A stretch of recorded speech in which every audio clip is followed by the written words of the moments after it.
Hi there guys, and welcome to the second video on the normal distribution. Now, here's a question. We've got this random variable. It's continuous, I know that because it's distributed normally. We have a mean of 30 and a standard deviation of 4. We've got 4 questions, all very similar, and like I said in the previous one, what you must do is you must draw a picture every single time. Alright, so there's not a bad bell-shaped curve. It's pretty symmetrical. And I'm going to put the mean to be 30. And I'm going to try and get my 3 standard deviations on there. That's not too important, to be honest, at this stage. Right, so we want less than 33. So what do we know? Well, the standard deviation is 4, so I know that point there is 34. But we want 33, so what we actually are looking for is something like that.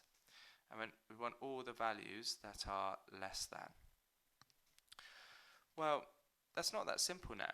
We used to use tables, but now we just have a calculator. So if you get your calculator, and what you're looking for is the stats mode, so the one that looks basically like a normal distribution, and you'll see that there's one called the normal cumulative distribution, and that's the one you want. And it will ask you for a lower and an upper.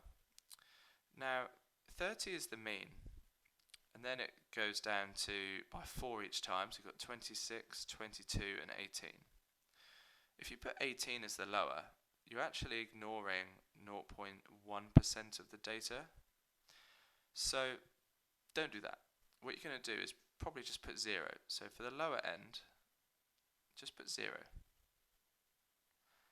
Now for your upper, you're going to put 33, and then it will ask you for this information here.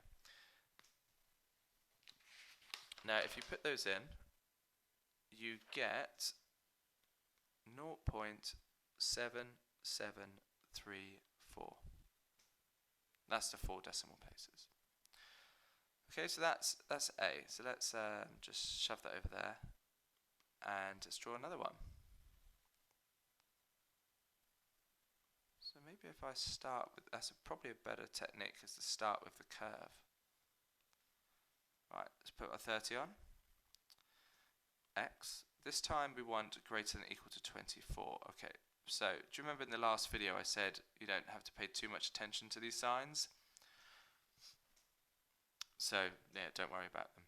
So greater than or equal to 24. What we're actually working out is this bit here. So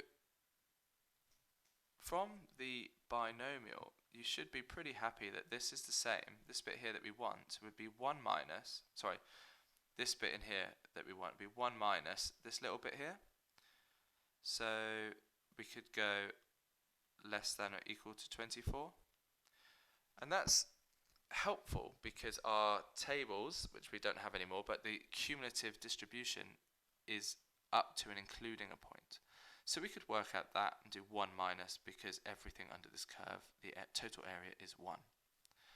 So that's one option. If you were to type that in and work it all out, bear with me, you get 0.9332. And that's personally the method I would use. It helps back up my understanding of the binomial as well. But you can just do the same as the first one. You can put the lower as 24 and the upper is something quite ridiculous. Like just do something it will never ever be. Something like 500 or 1,000 or even just 100 would be fine. Because if you think the 3 standard deviations, 34, 38, 42, and then you've got 0.1% of the data, even if you went to like 50, it's going to cover everything. And you'll find you'll get the same answer. So that's that one done. Let's make that a bit smaller as well. So that was part B. Let's move it over there. Let's go to C.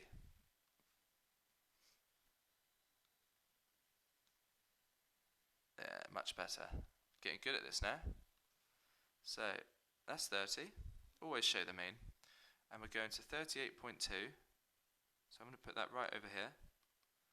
And 33.5, I'm going to put it there. And this time we want that. So we could do the cumulative up to 38.2, subtract the cumulative of up to and including 33.5. That will give us what's left. Or you can adopt this method of the lower being 33.5 and the upper being 38.2. But obviously put in the mean and standard deviation just as before, and if you do that, I get 0.1706. Okay? So let's just move that over. And last one, and we're going to have a look at a question with a bit more context then. Put on my mean. Okay, so, why did I do that for? That's 30. So this time we want less than 27. So we want all of this, and we want more than 32. It's always important to check whether these are actually exactly on the standard deviations. We know they're not because it goes up in 4s or down in 4s. So you're just going to have to work these out separately. So this one, your lower is going to be 0, and your upper is going to be 27. So lower, upper, you'll get a value for this one. For this one here,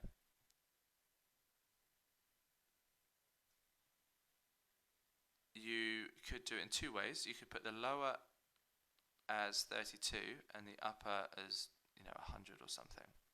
Same parameters before, and then you would add them together. And if you once you add those together, you do get 0.5352. I'll just say while we're here, for this one, I personally would have done 1 minus up to and including 32 to get that, but to be honest, it is quicker using lower and uppers. Okay, let's have a look at another one. So this time we have an IQ test, and they're found to be normally distributed, so there's a big clue.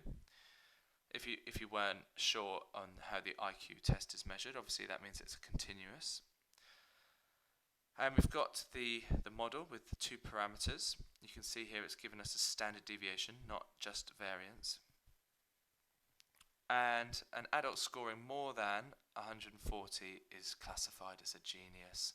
So let's go ahead and draw a bell-shaped curve. What's the variable? It's an x. We have a mean of 100. And let's have a quick look at this. So that'd be 115, 130. So that'd be 145. And that'd be 130. So what we're actually interested in is 140. So pretty small. Bearing in mind up to 130 and down to, what did we say, 70, that's 95% of the data, so it's not a big chance. So we're not expecting a big number here. Right, so find the probability that there's a person in here. Okay, so what is the probability of that happening, basically? So you could do 1 minus up to and including 140, let's pop that on there. Or you could put the lower to be 140, and you could put your upper, don't go 100 obviously, go something like 500, and pop in the mean to be 100 and standard deviation to be 15. And if you do that, you get 0.00383, and that is to 3 significant figures.